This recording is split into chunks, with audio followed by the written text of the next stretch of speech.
Joanne Vachon de Sainte-Marie-de-Beauce a connu une jeunesse active et heureuse.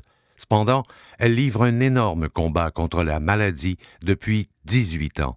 Elle puise son courage dans l'amour et le soutien de son entourage. Voici l'extraordinaire histoire de Joanne Vachon. Alors, moi, je suis née le 4 octobre 1973, ici à Sainte-Marie. Je suis la plus jeune d'une famille de 3 enfants. Il y a ma sœur Lucie, mon frère Junior.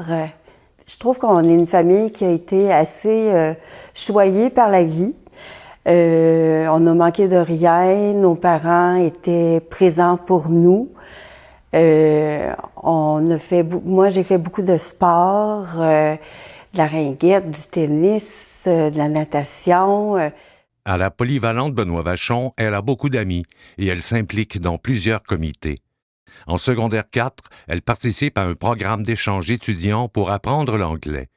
Elle vit cette enrichissante expérience en Colombie-Britannique. À mon retour de Victoria en 89, j'ai commencé à fréquenter Martin Savoie, un ami d'enfance. J'ai fait mes études, j'ai poursuivi mes études. On est allé au cégep. Ensuite, à l'Université de Sherbrooke, j'ai fait un bac en biotechnologie et ensuite une maîtrise en biologie moléculaire. Et pour finir toutes ces études, on a conclu ça avec la noce. On s'est mariés en 99, Martin et moi.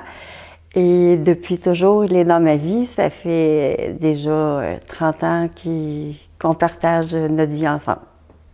Après mes études, je me trouve un travail chez Medicago comme associée de recherche.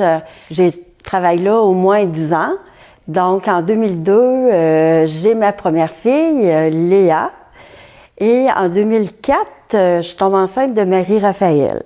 Il y a quelque chose de bizarre. Il y a des protéines dans mes urines, mais je fais pas de haute pression.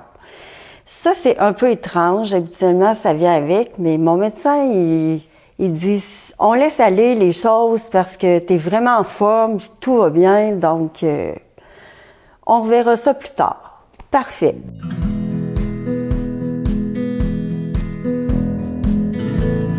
Ensuite, je donne naissance à Marie-Raphaël, tout ça, et on a dans la famille une espèce de tradition d'aller à la chasse à tous les automnes, et je quitte avec ma famille à la chasse.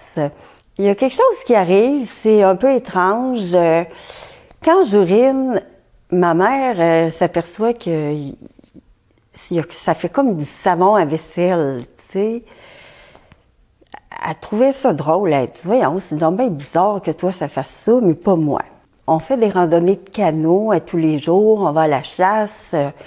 Et plus la semaine avance, plus mes jambes sont comme raides, lourdes, puis quand je rentre dans le canot, tu sais, c'est raide, là, puis c'est lourd, là, puis je marque, puis c'est gros. Donc, à mon retour,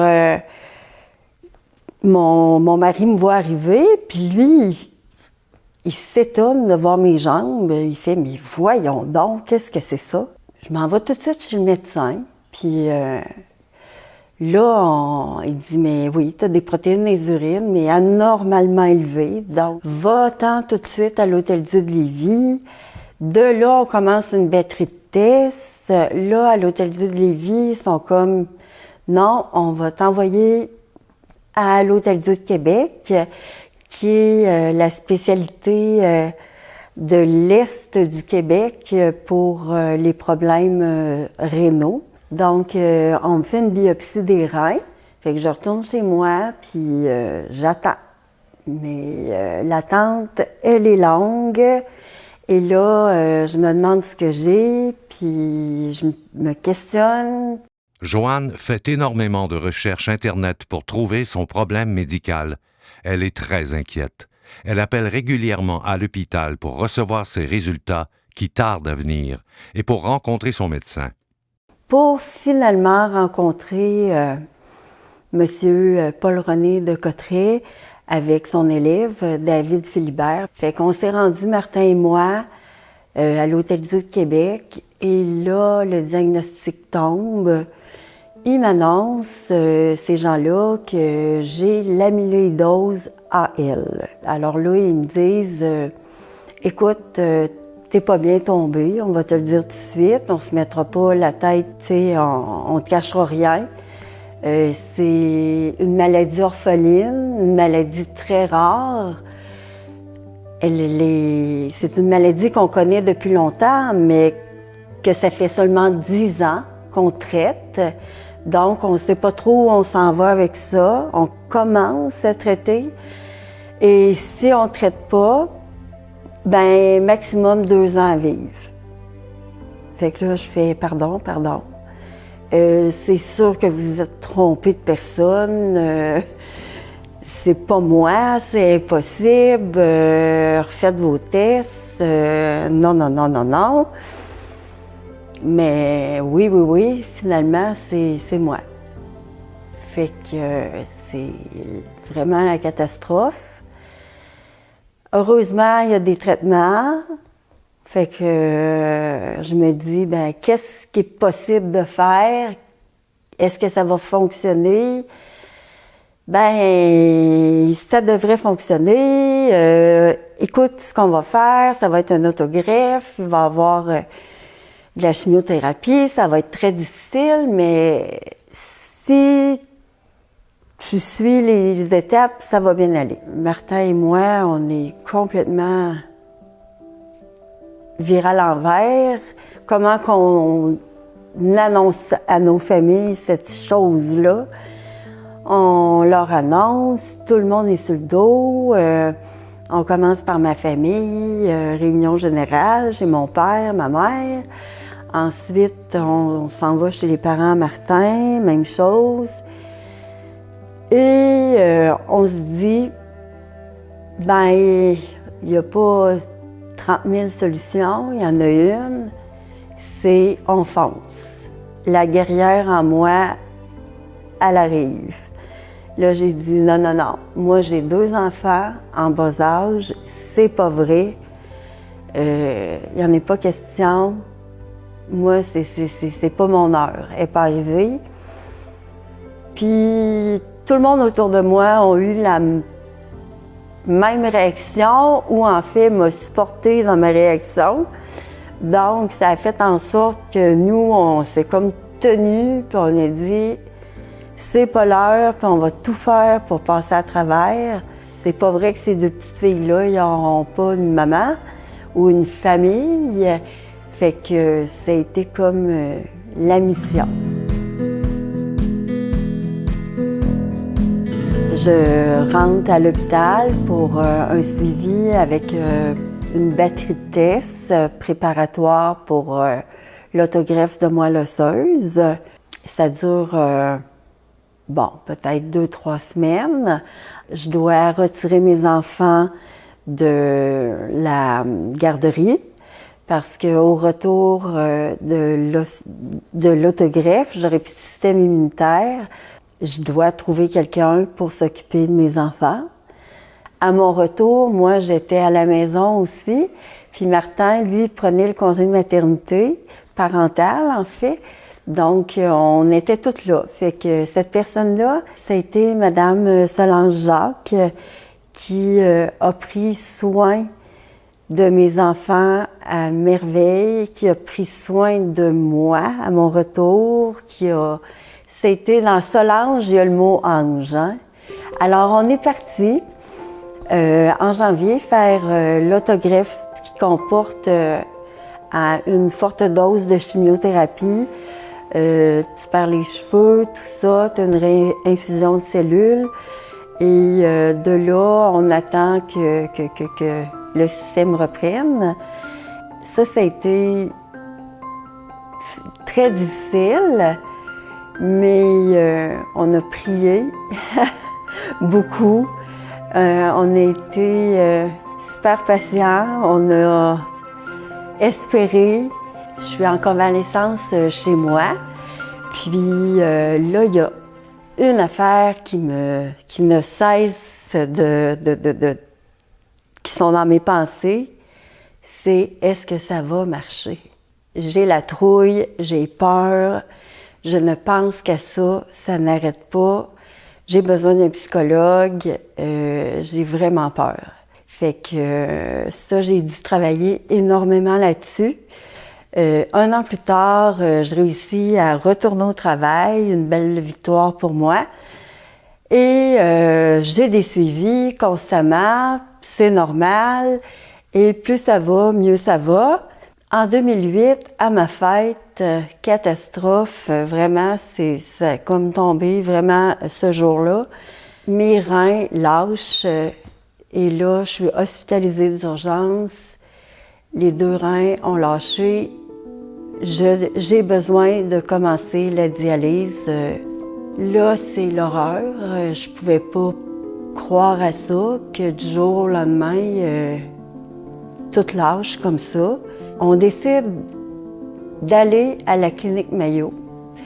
Je demande à deux néphrologues de l'Hôtel-Dieu de Québec qui m'ont suggéré des endroits. J'ai dit, moi, je suis prête à tout, mais à tout pour aller chercher des statistiques, aller nous aider. Qu'est-ce qu'on peut faire, vers où on peut se tourner, parce que c'est tellement rare comme maladie qu'il n'y avait pas beaucoup de statistiques, je ne savais pas quoi faire parce que je suis comme le cas le plus jeune à l'Hôtel-Dieu du Québec. Son mari et sa grande amie Joanne Blais, qui demeure en Californie, l'accompagnent au Minnesota. On lui fait une 2e évaluation. Le trio questionne intensément les spécialistes de la clinique Mayo. Ils s'y rendent à quelques reprises. On confirme à Joanne qu'elle reçoit les bons traitements au Québec. Elle peut donc débuter sa dialyse.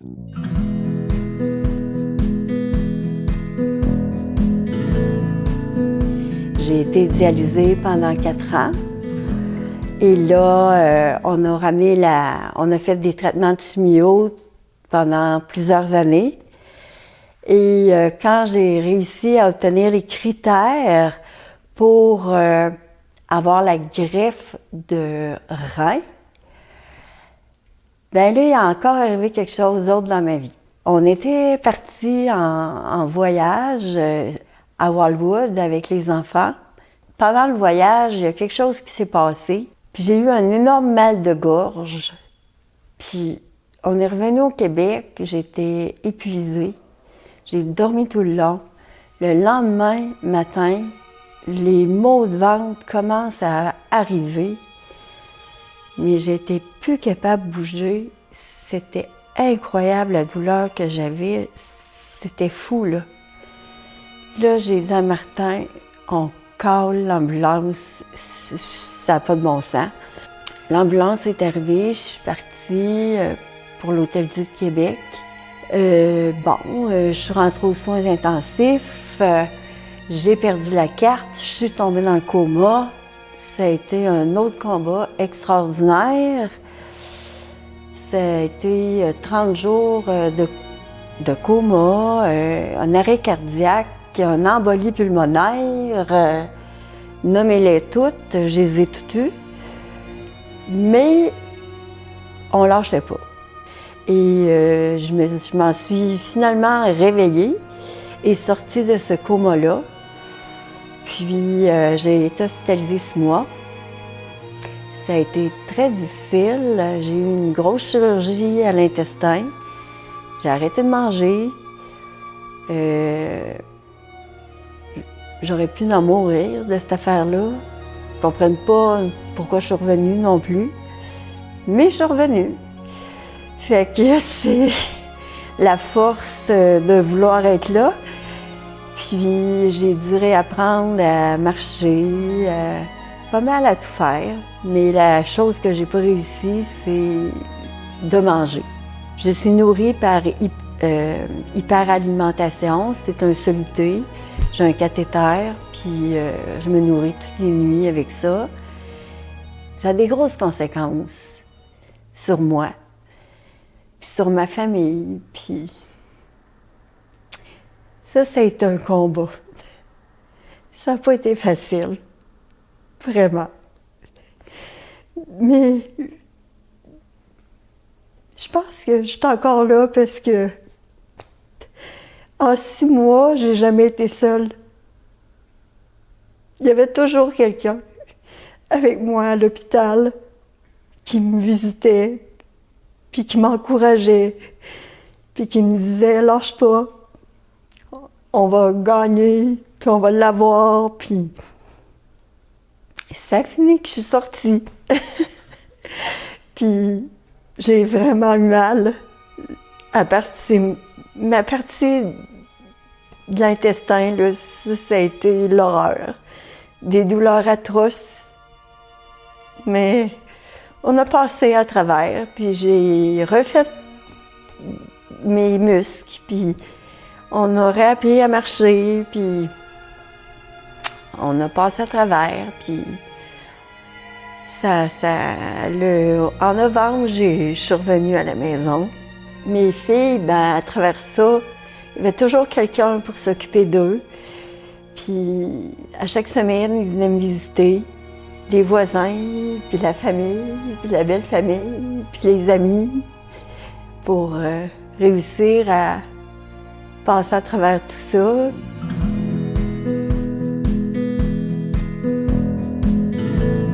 La péritonite retarde sa greffe de moelle osseuse, redevenue normale. Cette greffe lui permettrait de recevoir un rein.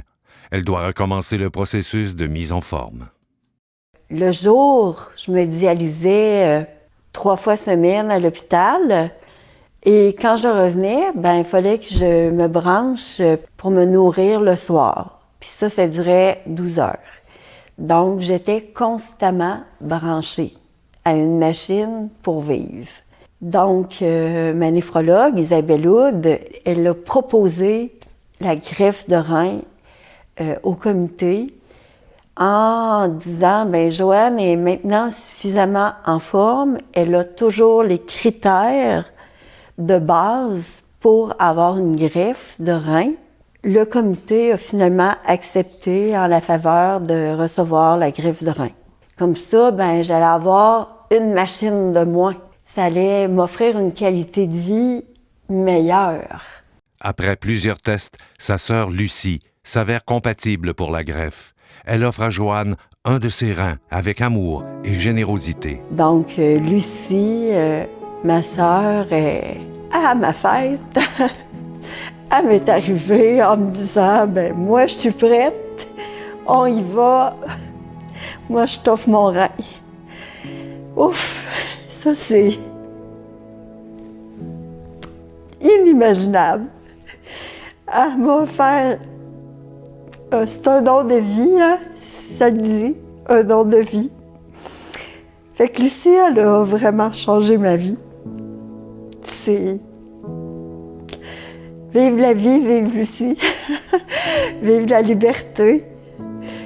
Donc, elle a osé faire ça, prendre ce risque-là pour moi. Fait que ça a été un grand geste. Ça s'est super bien passé, c'était en 2016. Mes parents, ben eux, m'ont toujours accompagnée dès le jour 1. Dans tous mes rendez-vous, ils étaient toujours avec moi. C'était pas un, c'était l'autre. La dialyse 3 fois semaine, ils étaient toujours là. Tu sais, ils m'ont toujours supporté. S'ils pouvaient pas, ben c'était ma marraine, mon parrain, mes beaux-parents. Tu sais, j'ai eu des amis, tu sais, des cousins, des cousines, mais il y avait toujours quelqu'un. Mais c'est à cause de ça que je suis là. Si j'avais pas eu ça, je serais pas là. En 2019, là, j'ai commencé à avoir des symptômes d'un problème de mobilité. Je manquais de force, j'avais mal aux jambes. J'étais vraiment moins forte musculairement. Tu sais, problème d'équilibre, tout ça. Donc, on a encore investigué. On a fait des biopsies musculaires, etc. Et on s'est aperçu que, bon, il y avait peut-être de l'amyloïdose au niveau des nerfs et des muscles. Donc, on a repris C'est pas une chimiothérapie, mais c'est de l'immunothérapie. On aurait pris des traitements et ces traitements-là m'ont aidé, mais j'ai quand même eu besoin de... Ma mobilité a été très atteinte. Afin d'adapter l'environnement aux futures conditions de Joanne, le couple vend sa maison à étage et acquiert un grand condo plein pied. Ben, ma famille, mon conjoint, Martin, puis mes filles ont accepté ça. Puis ça les a pas vraiment dérangés. Je pense que c'est plus moi que ça dérange qu'eux autres. Moi, ça me fait de la peine de quitter mon chez-moi pour un nouveau chez-moi. À cause que je dois l'adapter, ça me fait pas mal de peine même. Fait qu'il faut que je travaille là-dessus. Mais heureusement, les traitements vont bien, fait que ça, c'est une bonne chose. Depuis longtemps, pour mon équilibre à moi, puis l'acceptation de tout ça, je fais du yoga. J'ai toujours aimé m'entraîner. Donc, avec mon conjoint, on fait un petit entraînement, même mes enfants. On fait toujours de la marche, de l'entraînement adapté à ma situation pour que je puisse garder un certain niveau. Puis, des muscles, ben, ça peut se refaire. Donc, on espère, on vit dans l'espérance. Dans le fond, ma bataille du début,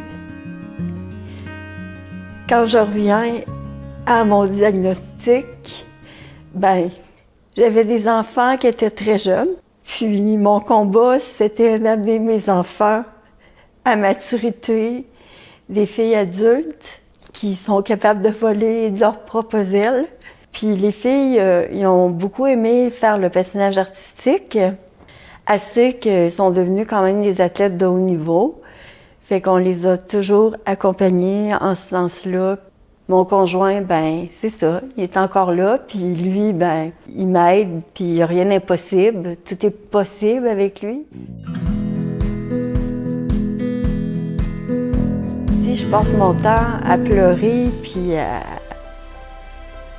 si je le perds ce temps-là. Donc c'est mieux d'en profiter, puis d'essayer de vivre dans le moment présent, d'avoir du plaisir, de croquer dans la vie, comme on dit, d'en profiter pour qu'est-ce qu'il y en a de la vie, puis qu'est-ce qui m'en reste avec tout ce beau monde-là qui nous ont supportés, aidés. Ben, on arrive à faire quelque chose, d'avoir quand même du bonheur dans notre vie. Comme dans le passé, Joanne Vachon ne baisse pas les bras et continue à trouver des solutions pour conserver sa qualité de vie. L'amour des siens est toujours son meilleur atout. Cette grande combattante est un exemple incontestable qu'on peut influencer notre destin par de grands gestes et de petites choses. C'est ça la vie.